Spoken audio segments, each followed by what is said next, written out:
10장에서 11장 오늘 10가지 재앙에 대해서 좀 개론적인 걸 좀 하겠습니다. 10가지 재앙을 좀 살펴보겠습니다. 10가지 재앙입니다.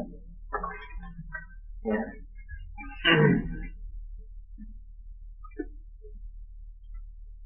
오늘은 흔히 이집트에 내려진 재앙이라고 잘 알려진 사건입니다. 일반적인 설교가 아니라 좀 딱딱한 성경 공부입니다. 거의 성경 공부입니다. 7장에서 11장은 모세를 통해서 하나님께서 이집트 땅에 내리신 심판으로서 20만원 장차 대환란 때 임할 심판을 보여준다는 데서 의미가 좀 깊습니다. 이집트는 세상을 예표하죠. 이스라엘은 언제나 하나님의 택하신 백성을 예표합니다. 먼저 오늘 10가지 재앙이 뭔지 한번 살펴보고 장제를 여러분이 서실하시고 특징을 간략하게 살펴본 후에 본문에 들어가도록 하겠습니다. 잠깐 기도하고 시작하겠습니다. 위대하시고 거룩하신 주님, 은혜를 베풀어 주시고 저희가 오늘 하나님의 말씀을 공부할 때 주께서 지각을 열어주시고 주께서 위로부터는 영적인 도명을 주시니 기름을 부어주시고 또 하나님께서 늘 저희가 하나님의 말씀에서 힘을 얻는 볼 허락해 주시고 또 하나님 주님을 영화롭게 할 수 있도록 해주시며 이 시간을 특별히 주님의 임재 가운데 거할 수 있도록 복주시기를 간구합니다. 저희는 주님 안에 가고 주의 말씀은 저희 안에 풍성히 거하여서 저희가 서로 권면하고 가르칠 수 있도록 해주시고 또 주님을 영화롭게 할 수 있도록 복주시기를 간구합니다. 위대하시고 거룩하신 주님께서 은혜의 위원회를 더해 주십시오. 아버지 하나님 모든 성도를 기억해 주시고 특히 오지 못하신 분들 하나님께서 어디든지 직접 보호해 주시며 하나님의 말씀을 기억할 수 있도록 해주시고 주께서 참으로 뜨거운 그런 능력을 위로부터는 그 위로를 주시기를 원하오며 힘을 주시길 간구합니다.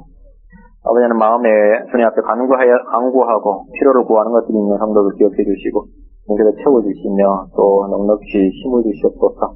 아버지 하나님 저희 주님께서 저희에게 필요로 하는 것들을 얻는 방법으로 정하신 것이 바로 기도인 줄 압니다. 저희가 기도를 통해서 해결할 수 있는 것들을 기도하지 않음으로써 또 해결하지 못하는 그런 어리석은 자리를 되지 않도록 해주시고 주님 앞에서 올바른 기도를 통해서 또 곧바른 자의 기도를 드림으로 주님을 영화롭게 하고 기쁘시기를 도우시옵소서. 감사를 드리는 예수 성기도입니다. 아멘. 오늘 10가지 재앙에 대해서 합니다. 첫 번째요. 나일강에 물이 피로 변한 사건인데 7장 14절에서 23절입니다. 7장 14절에서 23절 마킹펜으로 툭툭 표시를 해두셔야 됩니다. 계속 살피게 되기 때문입니다. 7장 14절에서 23절인데 나일 강물이 피가 되는 것입니다. 예. 그래서 20절에 밑줄을 쫙 쳐놓으시면 되겠네요. 20절에 해주시면 되겠고요. 다음에 두 번째 재앙은 개구리 재앙인데 8장 1절에서 15절, 8장 1절에서 15절이 개구리 재앙입니다. 개구리들을 경배한 것에 대한 심판인데 개구리는 여신을 나타내고 주로 핫셀, 여신입니다. 핫셀이라는 개구리 심판인데 12절을 밑줄 쫙 쳐주면 되겠네요. 8장 12절에 개구리 심판입니다. 다음에 라이트, 머리에 있는 있죠. 이하로 편하게 잘 모르 이란 이제 8장 16절에 19절인데 땅의 신은 햇과 벌레를 동상한 대사장들에 대한 심판인데 이에 대한 심판인데 17절에 보시면 17절을 쭉 쳐주시면 되겠네요. 그죠? 예, 그래서 땅에 티끌인 사람과 짐승 속에서 이가 되었음이니 이집트 땅에서 이가 되니라 이입니다. 예. 이가 될 때부터 이제 마술사들이 이제 흉내를 못 냈습니다. 네 번째 재앙은 파리들입니다. 파리들. 예, 파리들인데, 예. 8장 23절에 밑줄 쳐주면 되겠네요. 8장 23절에 보시면 파리 때. 21절에 23절에 그거에 밑줄 쳐주시면 되겠습니다. 온 땅이 부패되었습니다. 파리 때. 예, 이 네 번째 심판부터는 이집트하고 이스라엘이 구분이 됩니다. 이스라엘은 해당 사항이 없어요. 재앙이 내렸는데 이스라엘은 괜찮아져요. 구분이 됩니다. 23절에 보면 내가 내 백성과 내 백성 사이에 구별을 두리니 그랬잖아요. 이거. 다섯 번째 재앙은 가축들에 내린 재앙인데 전염병입니다. 전염병. 9장 1절에서 7절인데 전염병입니다. 예. 3절에 밑줄 쫙 쳐주시면 되겠습니다. 9장 1절에 7절. 보라 주의 손에 들에 있는데 네 가축 곧 말과 나귀와 낙타와 소와 양들에게 임하여 매우 심한 전염병이 있을 것입니다. 했고요. 여섯 번째는 사람들과 동물들이 생긴 종기입니다. 종기 11절에 있습니다. 11절. 예, 여섯 번째 재앙입니다. 9장 8절에서 12절까지 말씀인데 11절에다가 주시면 되겠죠. 예. 일곱 번째 심판이 빠졌구나. 일곱 번째부터 합시다. 일곱 번째 우박으로 인한 피해인데요. 18절에 보면 거기 우박이 나오죠. 우박. 내일 이맘때 내가 심한 우박을 내리지는데 우박에 대한 심판이 있는데 9장 13절에 35절 말씀입니다. 9장 13, 35절. 우박으로 인한 수확물에 대한 파괴고요. 다음에는 메뚜기로 인한 수확물의 파괴인데 10장 1절에서 10절까지가 메뚜기 심판입니다. 10장 1절에서 6절인데 5절이나 4절이나 5절에 그거 밑줄 쳐주면 되겠죠. 4절이나 5절에 마킹해 두시면 되겠고요. 그 다음에 흑암입니다. 흑암은 10장 21절에서 23절인데 9번째인데 암흑이죠. 어둠이 내리는데 태양신에 대한 심판이었습니다. 10장 21절에서 23절입니다. 10장 21절에서 23절 태양신인데 21절 정도에다가 밑줄 쳐주시면 될 겁니다. 다음에 마지막에 이제 장자재앙이라 여러분 다 아시죠? 출애굽기 11장 12장이 아주 깁니다. 근데 이 장자재앙이 긴 것이 아니라 그때 6월절 규례가 정해지기 때문에 주님께서 설명을 많이 하신 것이고요. 이 장자재앙인데 11장 12장에 장자재앙이 있습니다. 이브리인들의 모든 사내아이들을 나일강에 버렸잖아요. 거기에 대한 심판입니다. 그래서 유아살해죄를 지은 이집트 민족에 대한 심판인데 이게 10가지 재앙인데 이 10가지 재앙이 아주 예표적으로 역사적으로 또 앞으로 계시록에 대환란하고 연관이 맺어져서 굉장히 중요합니다. 그래서 오늘 이 의미를 조금 그냥 유년부 주일학교 이런 데서 10가지 재앙이 뭘까요? 순서 외우고 하는 그런 거 말고 좀 깊이 있게 성경을 좀 볼 수 있도록 좀 공부를 하십시다. 주님이 이집트에 내리신 이 재앙을 내리신 목적이 뭐겠습니까? 왜 재앙을 내리신 것 같습니까?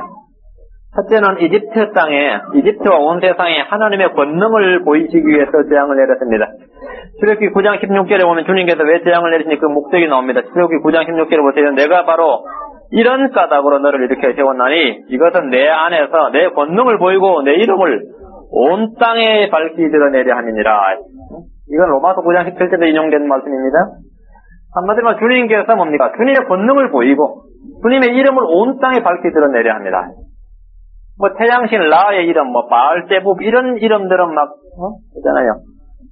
아스다롯 이런 이름이 이집트에 이집트, 아시리아 이런 데 쭉 알려져 있었잖아요. 그런데 이스라엘의 거룩하신 하나님, 여호와 이런 이름 안 알려져 있었단 말이에요. 주님께서 이제 이 이름을 온 세상에 알리겠다. 밝히 드러내리다. 말로 듣지 않는 사람에게는 매밖에 없습니다. 말로 듣지 않는 사람. 하나님의 역사가 동일합니다. 파라오는 이스라엘의 하나님을 듣고도 믿지 않았습니다. 표적을 보아도 그런 것은 마술의 일종이니 이래 생각을 했습니다. 주님은 전능하신 능력과 마술의 차이를 직접 보여주셨습니다. 8장 19절에 보면 마술사들이 직접 뭐라 그럽니까? 마술사들이 파라오에게 이르되 이것은 하나님의 손가락이니이다 하니. 주님의 전능하신 능력을 보여주고 8장 19절에 마술사들 입에서 이렇게 나왔어요. 마술사들이 파라오에게 설득을 해요. 이것은 하나님의 손가락이니이다. 하나 파라오의 마음이 완악하게 되어 그들의 말을 듣지 아니하였으니 주께서 말씀하신 것과 같더라. 내 권능을 보이고 주님이 권능을 보여주셨습니다. 마술사들의 입에서 이런 말이 나오도록 하신 것은 바로 주님의 능력입니다. 주님은 마귀의 입에서 예수 그리스도를 주라 시인하도록 하실 것입니다. 빌립보서 2장 11절에 또 모든 혀로하여금 예수 그리스도는 주라 시인하여 하나님 아버지께 영광을 돌리게 하셨느니라. 심판의 재앙의 목적이 뭐냐? 주님의 권능을 보이고 내 이름을 온 땅에 밝히 드러내려 합니다. 주님은 힘을 자랑하시느라고 심판하신 것이 아니고 주님은 이 심판을 통해서 자신의 이름과 권능을 온 세상에 알리시려는 것입니다. 이스라엘은 이 일을 위해 택함을 받았습니다. 교회 역시 이런 일을 위해서 택함을 받았습니다. 둘째 재앙의 목적은 뭐냐? 주님은 이 재앙을 통해서 하나님의 공의로운 심판을 보이시고자 하셨습니다. 파라오와 이스라엘은 죄를 짓고도 죄를 몰랐습니다. 죄를 죄로 몰랐어요. 오늘날 세상도 마찬가지입니다. 죄를 죄로 여기질 않습니다. 죄가 죄인 줄 모릅니다. 심판이 없다면 하나님을 알 수 없습니다. 파라오는 이 재앙을 통해서 자신의 죄를 자백했습니다. 주님은 파라오가 죄인이다. 네가 죄를 지었다는 걸 자백하게 했어요. 10장 16절에 보세요. 파라오 입어서 뭐라고 나오나 보세요. 내가 죄를 지었나이다 그래요. 파라오 10장 16절에 보면 나오죠. 이에 파라오가 모세와 아론을 급히 불러 이르되 내가 주 너희 하나님과 너희에게 범죄하였으니 I have sinned라 그러잖아요. I have sinned. 내가 범죄하였나니 내가 죄를 지었나니 너희 하나님에 대해서 내가 죄를 범했다. 이래. 범죄하였나니 거반하고 완악한 파라오를 자기 입으로 죄를 지인하게 하시는 분이 바로 주님이십니다. 이걸 위해서 재앙을 내리셨어요. 완악한 사람들은 하나님을 원망하고 하나님을 대적하지만 주님이 일어서시면 하나님 앞에 자신의 죄를 자백하지 않을 수 없습니다. 우리는 심판대에 선 죄인들이 하나님 앞에서 말해요. 내가 하나님께 범죄하였나 이렇게 시인하는 것을 보게 될 날이 올 겁니다. 아무리 저에게 완악한 죄인이라도 반드시 하나님 앞에서 그걸 시인해요. 내가 범죄하였나이다. 하나님께 범죄하였나이다. 이 말을 하게 되었습니다. 셋째 심판은 주님께서 내린 재앙은 우상들에 대한 심판입니다. 우상들은 이집트의 신이고 세상의 신이고 주님은 이런 거짓 신들을 심판을 하셨습니다. 출애굽기 12장 12절입니다. 출애굽기 12장 12절. 10가지 재앙은 바로 이 심판은 이집트의 우상들에 대한 심판이었습니다. 이집트의 신들에 대한 심판. 이는 내가 그 밤에 이집트 땅을 두루 지나가며 사람이나 짐승을 막론하고 이집트 땅에 처음 난 것을 다 치고 또 이집트의 모든 신에게 심판을 집행할 것입니다. 나는 주라. 이집트의 모든 신에게 뭐라고요? 주님이 심판을 집행하시겠다 했었어요. 이브가 그토록 먹고 싶어 했던 것이 선악과인데, 선악을 알게 하는 나무 실과인데 왜 먹고 싶어 했습니까? 바로 신들과 같이 되는 것이었습니다. 그런데 주님은 신들을 심판하신다. 하나님께서 금하신 선악을 알게 하는 나무의 실과를 먹은 것도 신들처럼 되고 싶은 욕망에서였습니다. 그러나 주님은 신들을 심판하시는 분임을 알아야 됩니다. 민수기 33장 4절에 보면 이는 이집트 사람들이 주께서 자기들 가운데서 치신 것, 곧 자기들의 처음 난 것을 다 묻었습니다. 주께서 그들의 신들에게도 심판을 행하셨더라. 그들의 신들에게도 심판을 행하셨더라. 주님은 출애굽기에서 내린 심판을 오늘날 현대의 우리들에게까지 그대로 삶의 교훈과 모범으로 삼기를 원하십니다. 구약에 기록된 모든 말씀이 오늘을 사는 우리를 교훈하기 위한 것임을 기억해야 됩니다. 유해지 운동가들이나 종교인들의 궁극적인 목표가 뭐냐? 그들의 모든 사람의 궁극적인 목표가 신들과 같이 되는 겁니다. 그렇죠? 신들과 같이 되는 거죠. 초월적인 존재가 되는 겁니다. 그러나 주님은 그런 소망을 가진 자들에게 말씀하십니다. 뭐라고요? 내가 모든 신에게 심판을 집행할 것입니다. 시편 82편 6절과 7절에 내가 말하기를 너희는 신들이라. 너희는 다 지극히 높으신 이의 자녀들이라 하였으나 너희는 사람들같이 죽을 것이요 통치자들 중 하나같이 넘어지리로다. 단전호흡을 하든 기후련을 하든지 노장 사상의 신치라든지 마인드 컨트롤을 하든지 인도의 요가를 하든지 뭘 해가 자기가 초월적인 존재가 됐다 쳐더라도 그 사람들 앞에서 지극히 높으신 이의 자녀라는 소리를 듣고 신들이라는 소리를 들어도 소용없습니다. 너희는 사람들같이 죽을 것이요 너희는 통치자 중에 하나같이 넘어지리로다. 주님은 신들이라 일컬음을 받은 사람이든 천사든 하여튼 자신이 신들로 숭배를 받던 존재들은 마귀든지 돌멩이든지 산이든지 나무든지 다 심판을 하십니다. 심지어 아름다운 그림 놓고 이렇게 영정이라고 놓잖아요. 초상화 놓고 그 앞에 절하죠. 산불 피우고. 그런 그림들까지 주님은 다 파괴하고 불태워버리신다고 했어요. 그 그림들까지 주님께서 다 불태우십니다. 이사야서 5장에 나오죠. 십진나무도 백향목도 하여튼 사람들 앞에서 하여튼 경배받았던 것들은 주님께서 다 불태워버려요. 다 파괴해버립니다. 예. 신들을 심판하시는 주님이 신들을 심판하시는 주님. 신들을 심판하시는 주님. 여러분은 시골서 잘하신 분들은 그 잘 알게 동네마다 보면은 뭐가 있나 하면 성황당 나무 같은데 막 걸어놓고요. 그한테 미국 오신 지 오래돼서 그런 거 모르시죠? 나무에 하여튼 그런 거 많아요. 갖다 바치고 우리 동네도 하는 100년 넘은 나무가 있는데 뭐가 많이 걸려 있어요. 뭐가 많이 걸려 있고 그럼 밥도 있어. 누가 갖다 놨는지 밥도 있고 나무 그 가지 사이에 그런 게 있는데 주님은 그런 것까지 용납을 안 하세요. 이사야서 2장을 한번 보세요. 주님은 어떻게 하시나 보세요. 이사야서 2장 12절. 이사야 2장 12절. 이사야 2장 11절부터 제가 읽어볼게요. 이사야 2장 11절 15절입니다. 주님께서는 다 하여튼 신들이라고 일컬음을 받고 경배받고 높임 받았던 건 주님께서 모두를 다 쓸어버리십니다. 그날에는 심판날에는 말이에요. 환란 때는 그날 하면 보통 심판이에요. 심판의 천년왕국이에요. 그날에는 사람의 거만한 모습이 낮아지며 사람들의 오만함이 고개를 숙이고 주만 홀로 높임을 받으시리니 이는 만군의 주의 날이 교만하고 거만한 자와 높임을 받은 모든 자에게 임하여 그를 낮출 것이며 또 레바논의 높고 높은 모든 백향목과 보통 이런 나무에 절하는 거죠. 토템 높고 높은 백향목과 바산의 모든 상수리 나무와 이 한국말로 바꾸면 동네읍 위에 있는 100년 된 느티나무와 이런 식입니다. 아시겠어요? 향나무와 이런 거예요. 바산의 모든 상수리 나무와 모든 높은 산과 높은 산하면 전부 다 한국 같으면 지리산과 금강산과 설악산과 이런 산이 되는 거죠. 거기 가면 전부 다 산당 있고 한 꼴짝이 높은 데 가보세요. 전부 다 토굴 하나 해놓고 절하고 난리칩니다. 촛불 켜놓고 그 산불도 잘 내지고. 모든 높은 산과 높임을 받은 모든 작은 산과 모든 높은 망대와 모든 견고한 성벽과 다시스의 모든 배와 모든 아름다운 그림에 임할 것이니라. 모든 아름다운 그림 하면 아시죠? 장군상, 이런 거 있죠? 이거 다 주는 게 또 배포했네. 주님은 신들을 다, 우상들을 다 재앙을 통해서 이걸 다 심판하셨습니다. 주님 다 심판하십니다. 넷째, 주님은 재앙을 통해서 뭘 하시느냐? 하나님은 모든 신들보다 크신 분임을 보여주셔야 됩니다. 출애굽기 18장, 출애굽기 18장 9절 11절이면 출애굽기 18장 9절 11절, 재앙의 목적에 대해. 이스라엘과 주께서 이스라엘을 이집트 사람들의 손에서 구해내시려고 베푼 모든 선하심으로 인하여 기뻐함이 이르되 주를 찬송하리로다. 그분께서 너희를 이집트 사람들의 손에서와 파라오의 손에서 건져내시고 백성을 이집트 사람들의 손 밑에서 건져내셨도다. 이제 내가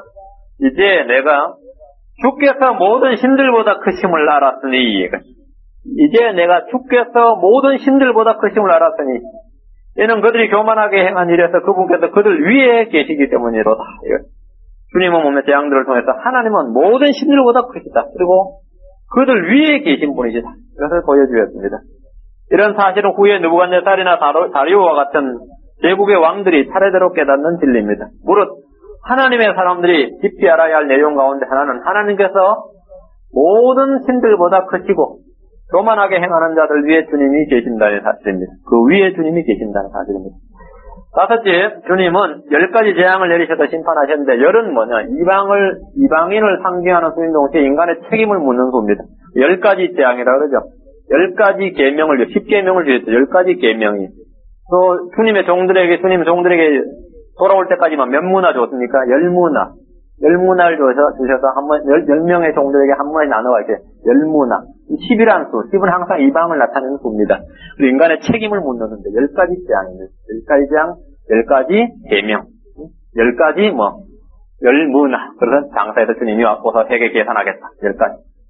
여섯째, 이집트에 내린 재앙은, 주님의 재앙은 이집트뿐만 아니라 다른 이방 민족들에게 엄중한 경고에 하나님은 이스라엘을 괴롭히고 저주하는 민족들을 심판하신다는 사실을 알려주셨습니다. 이집트에 내린 재앙은 인근 모든 민족들에게 널리 퍼졌습니다. 우리 여호수아 2장 8절과 9절에 보면 라합의 고백을 보면은 이걸 잘 알 수 있습니다. 두 사람이 눕기 전에 그녀가 지붕에 올라가서 그들에게 이르러 그 사람들이 말하되 주께서 이 땅을 너희에게 주신 줄을 내가 아노라. 너희로 말미암아 두려움이 우리에게 임하였고 또 이 땅의 모든 거주민이 너희로 인하여 기력을 잃었나니 소문을 다 들은 거예요. 이는 너희가 이집트에서 나올 때에 주께서 너희를 위하여 홍해 물을 마르게 하신 일과 너희가 요르단 저편에 있는 아모리 족속의 두 왕 시온과 옥에게 행한 일, 곧 그들을 진멸한 일을 우리가 들었습니다. 우리가 이 일들에 관하여 들을 때 곧 마음이 녹았고 또 너희로 인하여 어떤 사람에게도 더 이상 용기가 남아있지 아니하니 이는 주 너희 하나님과 그분께서 위로 하늘에서와 아래로 땅에서 하나님이시기 때문이니라. 이걸 라합 같은 창녀가 알 정도면 온 민족이 다 아는 거예요. 우리 다 들었단 말이죠. 다 들었어요. 블레셋 사람들은 이집트에서 내린 재앙을 통해서 하나님에 대한 두려움이 마음 가운데 깊이 새게 되어 있었는데 이 사건은 세월이 흐른 뒤에도 주변 민족들 마음 가운데 그대로 남아 있었습니다. 사무엘상 4장 8절에 이집트와 블레셋이 싸우는데 블레셋 사람들이 뭐라 그러냐 이렇게 말해요. 우리에게 화가 있으리로다. 누가 우리를 이 능한 신들의 손에서 구원하리요. 이들은 광야에서 여러 가지 재앙으로 이집트 사람들을 친 신들이니라. 이집트 사람들을 친 신들이다. 하나님에 대해서 하나님과 전능하신 능력에 대해서 너무나 잘 알고 있었습니다.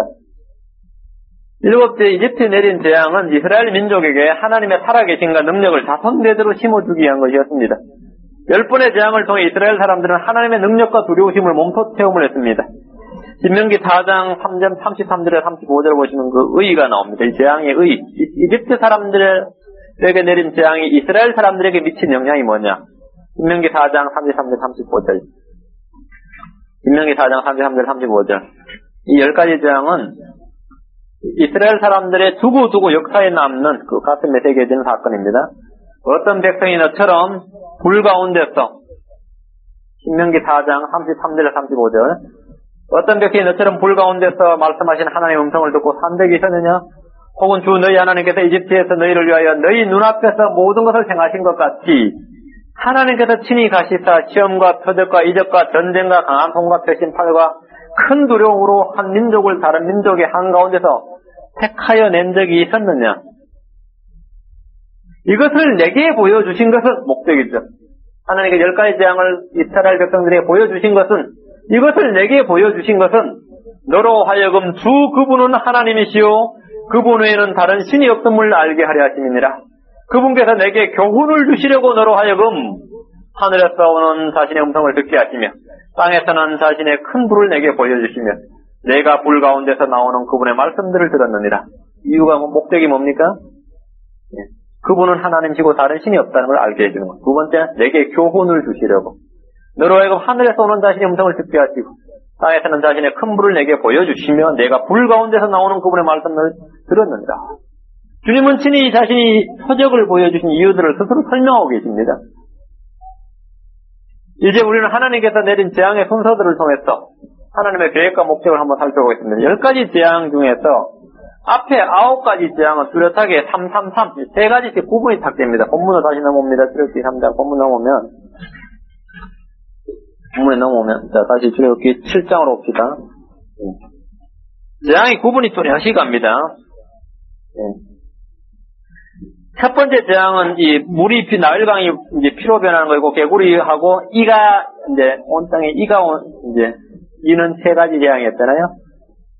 두 번째는 이제 파리들, 전염병, 이제 종기, 가축대 생긴 종기였는데 각 그룹의 처음 두 재앙에는 파라오가 경고를 받아요. 하나님께서 파라오에게 모세와 아론에게 말해서 파라오에게 이렇게 한다고 미리 말해줬습니다.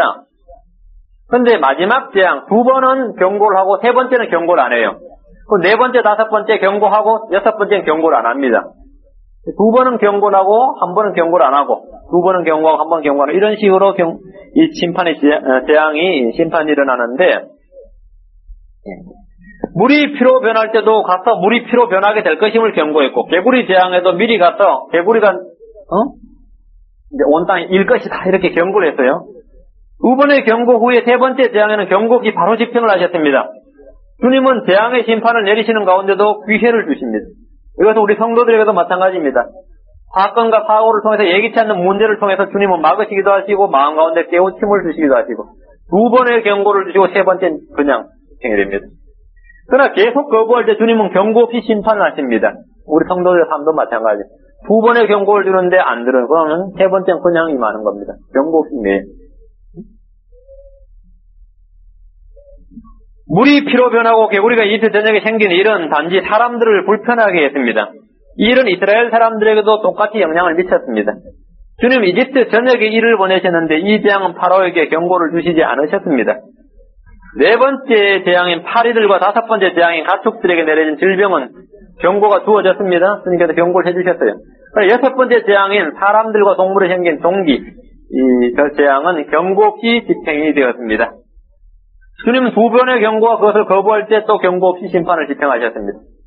2번째 3가지 재앙은 이집트 사람들에게만 영향을 미쳤어요. 이스라엘 사람들에게 영향을 안 미쳤습니다. 이집트 사람들만 재산에 손실을 입었고 이스라엘 가축들은 희생예물로 남겨졌습니다. 주님은 이집트와 이스라엘을 분리하셨습니다. 7번째 재앙, 이제 마지막 3번째, 7번째, 8번째, 9번째, 이 3가지 재앙. 7번째는 우박, 8번째는 메뚜기 재앙, 9번째는 흑암인데, 어둠인데, 이것은 전적으로 이집트 사람들에게만 해당되었고 이스라엘이 거주하던 고센 땅에는 전혀 영향이 없었습니다. 고센 땅에서는 햇빛을 보았습니다. 7번째에서 9번째까지 3가지 재앙은 주님이 전혀 경고 없이 이집트를 심판하셨습니다. 이는 주님께서 언제까지나 사람들과 다투지 않으신다는 사실을 보여줍니다. 2번씩 사전 경고를 주었건만 계속 무시할 때 마지막에는 경고 없이 바로 3번을 심판을 집행하셨습니다. 우리는 성경을 유념해서 읽어보면 처음 3가지 재앙에는 아론이 모세의 막대기를 사용했습니다. 아론이 모세의 막대기를 사용해서 이 심판을 집행을 했어요. 2번째 3가지 재앙에서는 아론이나 지팡이가 전혀 언급되지 않습니다. 지팡이 필요 없어요. 3번째 3가지 재앙에서는 모세가 지팡이를 사용했습니다. 하나님은 모세에게 손을 내밀어서 심판을 집행하도록 하셨습니다. 마지막 재앙인 10번째 재앙은 주님께서 직접 오셔서 모세와 아론 필요 없이 주님이 직접 이집트 내려오셔서 심판하셨습니다. 11장 4절 보시면 모세가 파라오에게 이르되 주께서 이같이 말씀하시되 자정이 될 즈음에 내가 이집트 한가운데로 들어가리니 자정에 주님이 직접 이집트 한가운데로 내려오시겠어요. 그래서 바로 주님이 직접 오셔서 심판을 하셨습니다. 하나님이 이 땅에 다시 직접 오시는 날, 주님은 모든 죄인들에게 이 심판의 죽음의 재앙을 내리실 것입니다. 공중으로 들림받지 못한 채 지상에 남은 죄인들이 겪을 고난은 이집트에서 당한 10가지 재앙과는 비교할 수 없는 그런 큰 환난입니다. 이제는 9가지 재앙하고 마지막 10번째 재앙은 비교할 수가 없는 거잖아요. 주님이 직접 오셔서 내린 심판이에요. 첫 번째 다시 7장으로 간다. 첫 번째 재앙인 이 나일 강물, 물이 피로 변한 사건은 죽음을 나타내는 심판입니다. 이집트 사람들은 나일강을 신성하게 생각하고 아이들을 그 물로 이 세례를 줬습니다. 지금 인도에 가보면은 겐지스 강에 아이들을 던지거나 그걸로 물침례를 주거나 세례를 주거나 적수를 하거나 자꾸 겐지스 강물로 많이 그렇게 합니다. 이집트 사람들은 나일강물로 그렇게 했어요. 근데 이제 이집트 강물은 이 강물로 그렇게 했는데 이거가 강에서 이 강물이 생명을 주는 물이다 이런 생각을 했어요. 생명을 주는 물. 신성한 물이죠. 그런데 주님께서 그 물을 피로 변하게 하셔가지고 죽음의 물이 됐습니다. 왜? 그 안에서 뭡니까? 강물이 피로 다 변해보니까 7장 21절에 보면 강에 물고기가 죽고 강이 악취를 내니, 강에 물고기가 죽고 악취를 내서 이집트 사람들이 피가 있어요. 죽음의 물이 돼버렸단 말이죠. 10번째 재앙하고 비교해보시면 실제로 10번째 재앙은 많은 사람들이 죽었죠.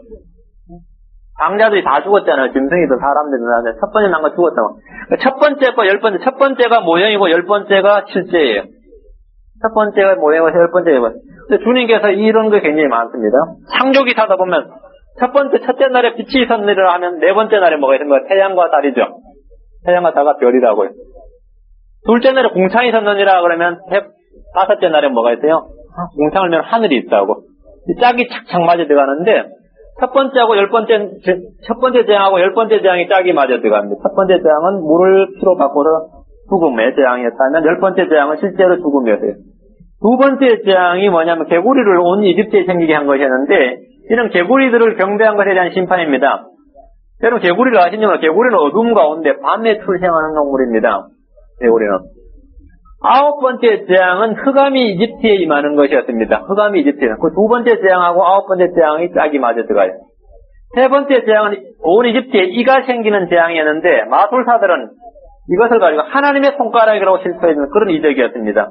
이가 생겼는데 8번째 재앙에서 메뚜기로 인해서 이집트의 수확물이 모두 망하자 파라오가 뭐라는 내가 범죄하였나이다. 그렇게. 이건 마술사들이 하나님의 손가락이라고 고백했고 8번째 재앙은 파라오가 뭐라고 그랬냐면 내가 범죄하였나이다. 하나님께. 그래서 이게 서로 주님의 권능에 대한 뭡니까? 실토가 있었습니다. 이 재앙으로. 네 번째 재앙은 파리들이 출현한 건데 이 심판은 이 태양신 라의 아들인 공기신에 대한 심판입니다.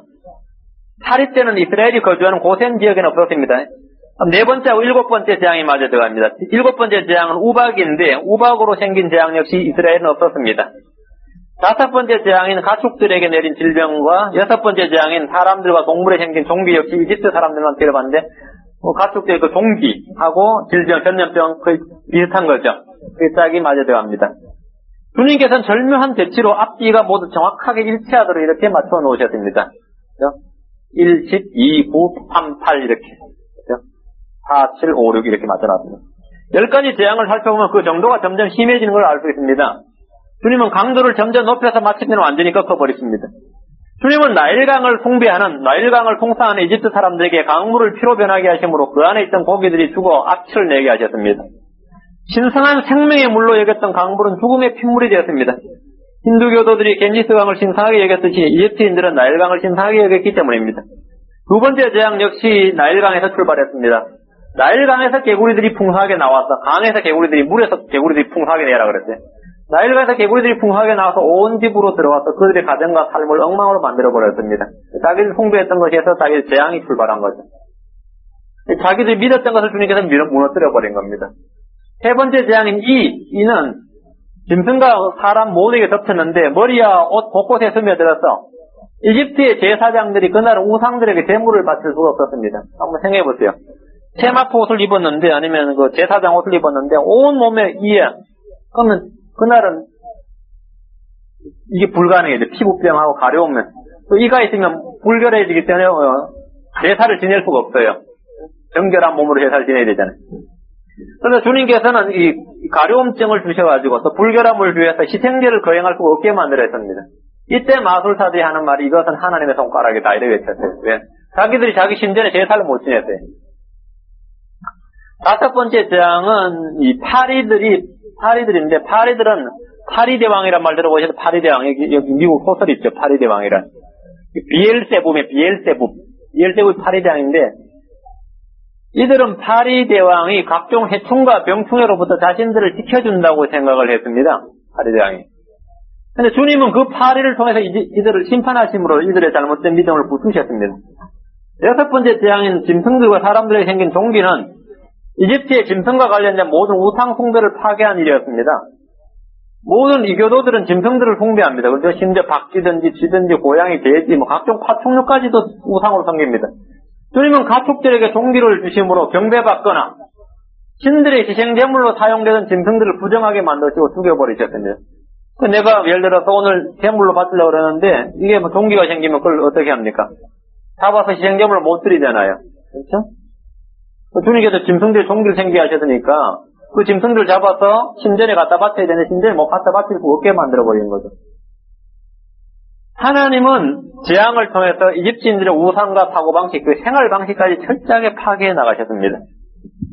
10가지 재앙이 앞으로 닥칠 대환란과 어떤 연관이 있는지 한번 살펴보겠습니다. 미래의 예언인데 보세요.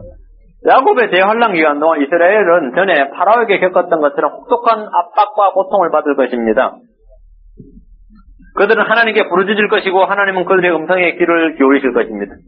하나님은 이스라엘의 압제자들에게 그들을 가게 하라 명령을 하실 것입니다. 하나님 파라오에게 내 백성을 가게 하라 이렇게 명령하셨듯이 마찬가지로 주님은 땅끝에서 자기 백성들을 모으실 때 그들을 가게 하라 이렇게 명령을 하십니다.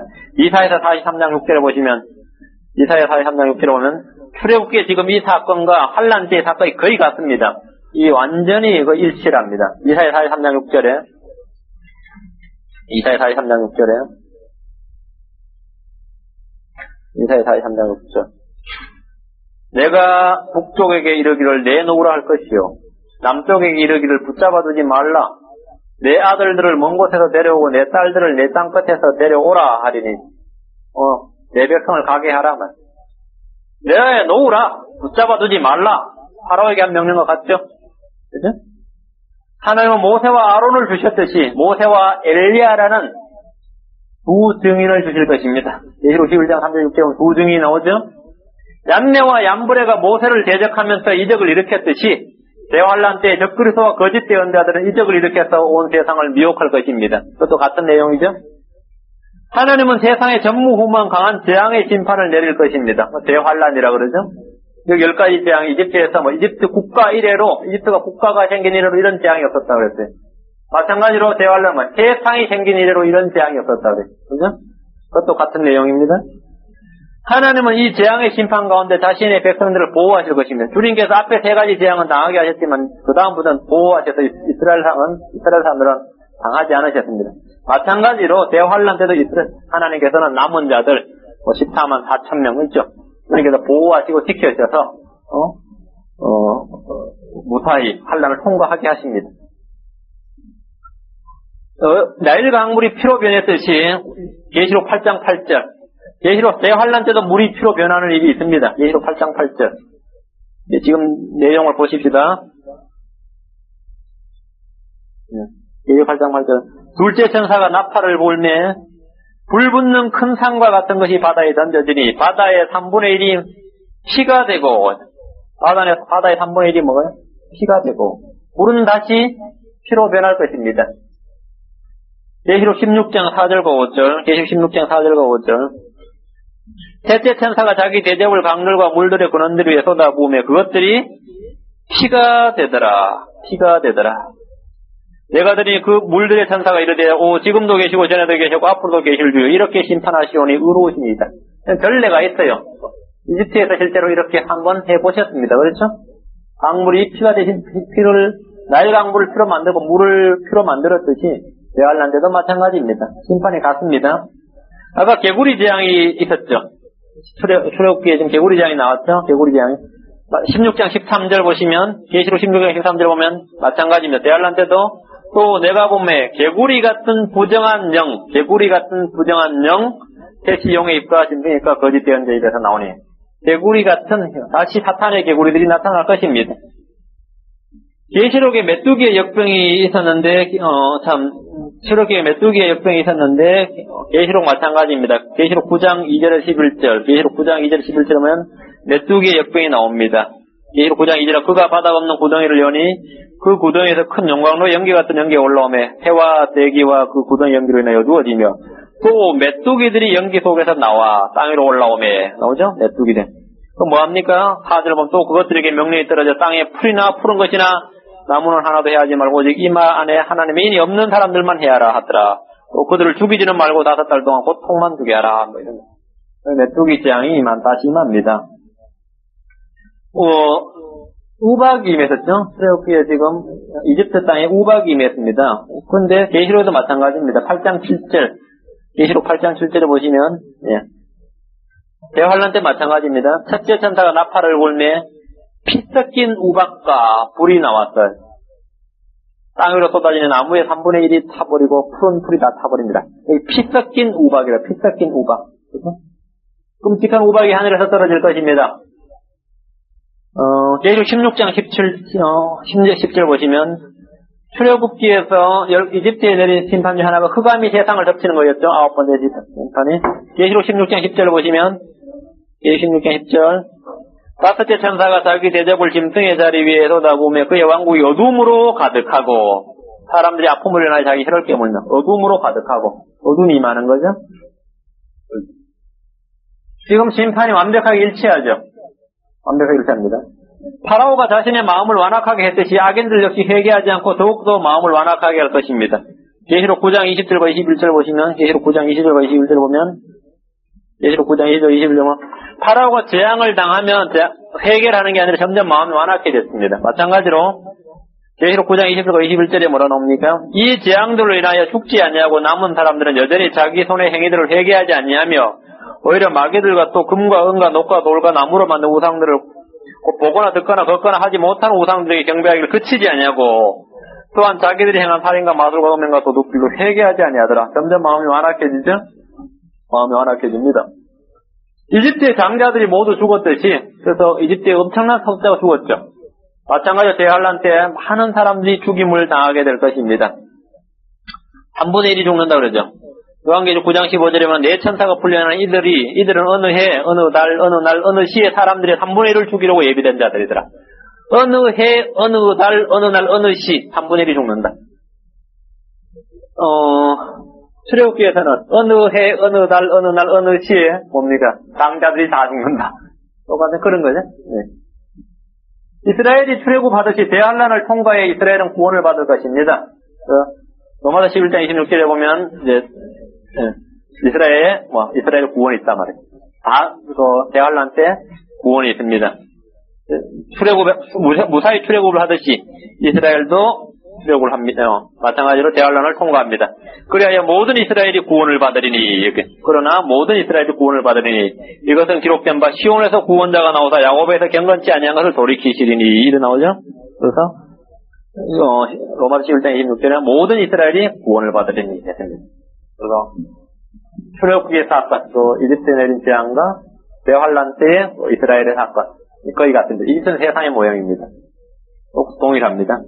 우리 이 사건을 통해서 역사는 계속해서 반복하면서 종말로 달려가고 있음을 알 수 있습니다. 역사는 불교처럼 윤회 사관은 그건 제자리에서 돈다예요. 사람들이 기독교 사관은 직진 사관이라고 그러죠. 직선 사관, 알파와 오메가. 그거는 이제 다 틀린 말이에요. 기독교 사관도 마찬가지인데 제자리에서 도는 게 아니라 돌기는 도는데 달려가며 돕니다. 기독교 성경에 말하는 역사는 반복됩니다. 반복이 되는데 뭐냐? 제자리에서 반복이 되는 것이 아니라 굴러가며 반복됩니다. 그래서 종말로 갑니다. 직진 사관도 맞고 윤회 사관도 맞는데 직진 윤회입니다. 역사는 스스로 반복하면서 앞으로 종말을 향해서 달려갑니다. 그러면 역사를 통해서 교훈을 받으라고 말씀하신 것입니다. 이전에 일어난 일들은 우리를 훈계하기 위해서 본보기로 기록된 것이다 했습니다.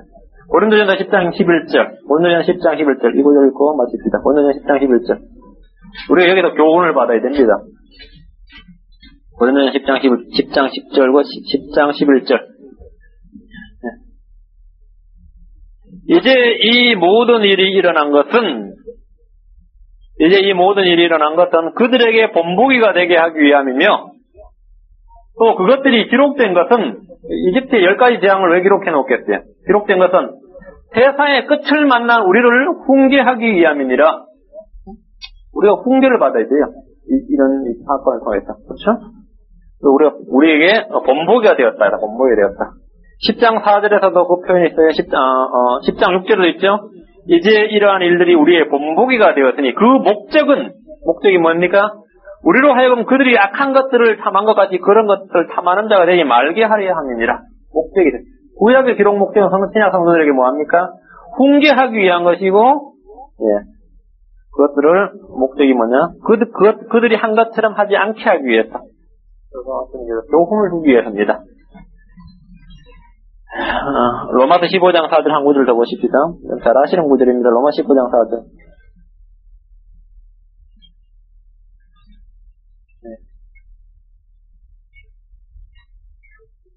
오늘 설교가 설교보다는 좀 성경 공부가 되는데요. 이건 굉장히 중요한 거예요. 중요한 내용이에요. 로마 15장 4절. 무엇이든지 전에 기록된 것은 우리의 배움을 위하여 기록된 것이니 곧 성경이 주는 인내와 위로로서 우리로 하여금 소망을 가지게 하려 함이니라. 뭐예요? 우리의 배움을 위하여. 여기서 이렇게 사건을 통해서 우리가 뭔가를 배워야죠. 역사를 통해서 아무것도 배우지 못하면 안 됩니다. 주님께서는 구약을 통해서 신약을 보게 하시고, 신약을 통해서 신약의 미래 예언들은 구약의 사건을 통해서 그 조명을 받게 하셨습니다. 네, 오늘 여기까지 하고 다음 현하겠습니다. 집에 와서 어떻게 하셔야 되겠어요? 우리는 성경 읽고 오셔야죠. 성경 좀 읽으세요. 성경 읽으셔야 돼요. 설교를 듣는데 성경을 읽지 않는다. 그건 완전히 사상루각입니다. 성경 아닙니다.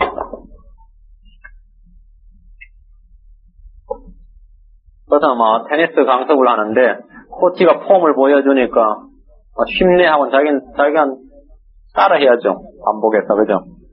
안 따라하고 쉽네 한다고 자기가 테니스 잘 치는 거 아닙니다. 그죠? 설교를 듣고 설교 은혜 받았다. 오늘 처음 듣는 것도 많네. 이러고 나면 아무것도 의미가 없어요. 집에 와서 읽어야 됩니다. 그래야 자기 것이 돼요. 들었어. 그거 몇 분 가겠어요? 내일쯤 가면 이거 기억 안 납니다. 그러니까 집에 와서 읽으셔야 됩니다. 성경 읽으셔야 돼요. 성경. 기도하십시다. 위대하시고 거룩하신 하나님 아버지, 오늘 10가지 재앙에 대해서 개론적인 것을 살펴보았습니다. 주님께서 이집트 재앙을 내리신 목적은 온 세상에 하나님의 권능과 이름을 보이시기 위함이시고, 또 이 재앙을 통해서 하나님의 공의로운 심판을 보이시고, 또 재앙들을 통해서 우상들을 심판하시고, 이 재앙들을 통해서 하나님은 모든 신들보다 크심을 보여주기 위해서입니다.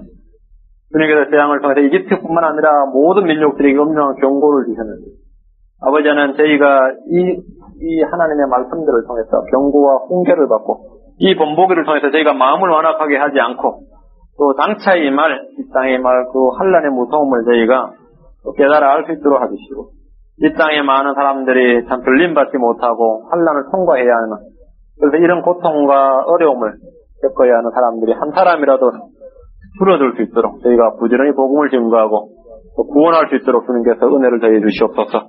아버지 하나님께서 입술의 증거를 주시고 말씀의 능력을 더해 주시고 성령의 권능과 또 십자가의 복음과 부활의 증인으로서의 삶을 살아갈 수 있는 그런 용기와 담력을 주시기를 원하오며, 주님, 저희가 늘 무릎을 꿇고 기도하고 있는 주께서 저희를 보내셔서 저희가 죄인들의 마음에 완악한 대로 두지 아니하고 그들이 회개하고 주님을 믿을 수 있는 그런 혼들을 이겨올 수 있는 그런 성도들 되도록 은혜를 더해 주시라는 것이옵니다. 아버지 하나님께서 저희 교회를 긍휼히 여겨주시고 저희들을 통해서 이 지역에 참으로 성경대로 믿는 성도들을 한 명이라도 더 늘릴 수 있도록 도와주시기를 원합니다. 또 마음이 갈급하고 주의 말씀 진리를 찾는 혼들이 있다면 주님께서 저희를 만나게 해주시기를 원합니다. 아버지 하나님께서 예배를 복주시고 저희가 끊임없이 주님을 찬양하고 경배하는 일에 포함하지 않도록 도와주시고 주님의 임재와 친교 가운데 저희가 늘 거하도록 은혜를 베풀어 주시옵소서. 몸이 약하고 또 병 가운데 있는 형제자매님을 기억해 주시고 주님께서 강건함을 주시고 회복해 주시길 간구합니다. 감사드리며 예수를 통기도합니다. 아멘.